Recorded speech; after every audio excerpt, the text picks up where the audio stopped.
Hello everyone, আমি মিনময়ী। আমার পরিবারের সবাইকে স্বাগত।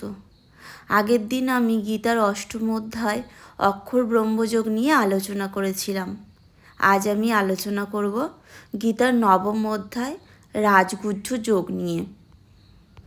এই অধ্যায়ে শ্রীকৃষ্ণ অর্জুনকে রাজবিদ্যা এবং রাজগুহ্য সম্পর্কে শিক্ষা দেন। এখানে শ্রীকৃষ্ণ বিশ্বের প্রকৃতি, তাঁর প্রকৃতি এবং ভক্তির মাধ্যমে তাকে জানার উপায় ব্যাখ্যা করেছেন। শ্রীকৃষ্ণ বলেন, যে জ্ঞান তিনি অর্জুনকে দিচ্ছেন তা হলো রাজবিদ্যা, সব জ্ঞানের মধ্যেই শ্রেষ্ঠ। এই জ্ঞান সহজ, পবিত্র, সর্বোৎকৃষ্ট এবং জ্ঞানীরা এটিকে জীবনের সর্বোচ্চ অর্জন বলে মনে করেন।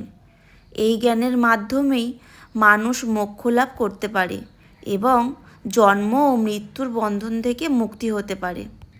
আচ্ছা বলো তো, আমরা সবসময় বাধা আসলেই ভেঙে পড়ি, তাই না? জীবনে যখনই আমরা কিছু ভালো বা গুরুত্বপূর্ণ করতে যাব তখনই বাধা আসবে, এটাই স্বাভাবিক, জানো তো। এই বাধাগুলো যেন আমাদের শক্তি আর দৃঢ়তার পরীক্ষা নেয়। হয়তো আমরা অনেক সময় ভেঙে পড়ি, মনে হয় আর পারবো না, কিন্তু এই প্রতিটা বাধাই আসলে আমাদেরকে গড়ে তোলে, আমাদের আরও সাহসী করে।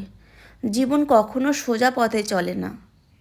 চড়াই আর উতরাইয়ের মাঝে আমাদের নিজেকে হারিয়ে না ফেলে সামনে এগিয়ে যেতে হবে, এটাই আমাদের লক্ষ্য হওয়া উচিত। জানো তো, বাধা আসবেই, কিন্তু সেই বাধাকে জয় করার মধ্যেই আমাদের সাফল্য। তাই যখনই জীবনে কোনো চ্যালেঞ্জ আসে, মনে রাখতে হবে যে প্রতিটি অন্ধকারের পরেই আসে আলোর এক নতুন ভোর। আমরা সবসময় ঈশ্বরকে খুঁজতে থাকি যে তিনি কোথায় বিরাজমান। শ্রীকৃষ্ণ নিজে কি বলেছেন জানো?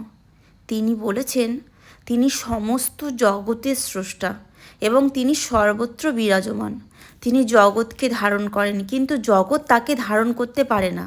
তিনি তার যোগ মায়ার মাধ্যমে নিজেকে লুকিয়ে রাখেন, তাই সাধারণ মানুষ তাকে চেনে না বা উপলব্ধিও করতে পারে না। শ্রীকৃষ্ণ বলেন তিনি যে কোনো ভক্তের সামান্যতম ভোগ গ্রহণ করেন, যদি সেটি ভক্তির সঙ্গে নিবেদন করা হয়।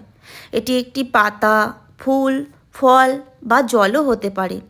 ঈশ্বরের প্রতি পূজা নিবেদন এবং কৃতজ্ঞতা প্রকৃত ভক্তির পরিচায়ক। শ্রীকৃষ্ণ অর্জুনকে শিক্ষা দেন যে প্রত্যেক মানুষকে নিজেদের ধর্ম পালন করতে হবে এবং সেই কর্ম তাকে নিবেদন করতে হবে।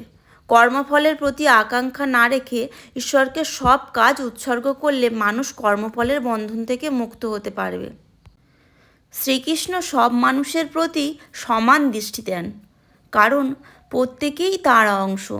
ভক্তির মাধ্যমে মানুষ তাকে লাভ করতে পারে এবং তার সান্নিধ্যে আসতে পারে। এই অধ্যায়ের মাধ্যমে বোঝা যায় শুধুমাত্র জ্ঞান এবং কর্মই যথেষ্ট নয়, ভক্তির মাধ্যমে মানুষ ঈশ্বরকে সহজেই লাভ করতে পারে। আজকের ভিডিওটা এই পর্যন্তই। আবার আসছি নতুন একটি অধ্যায় নিয়ে। তত সময় ভালো থেকো, সুস্থ থেকো। ভালো লাগলে অবশ্যই একটি লাইক করে দিও।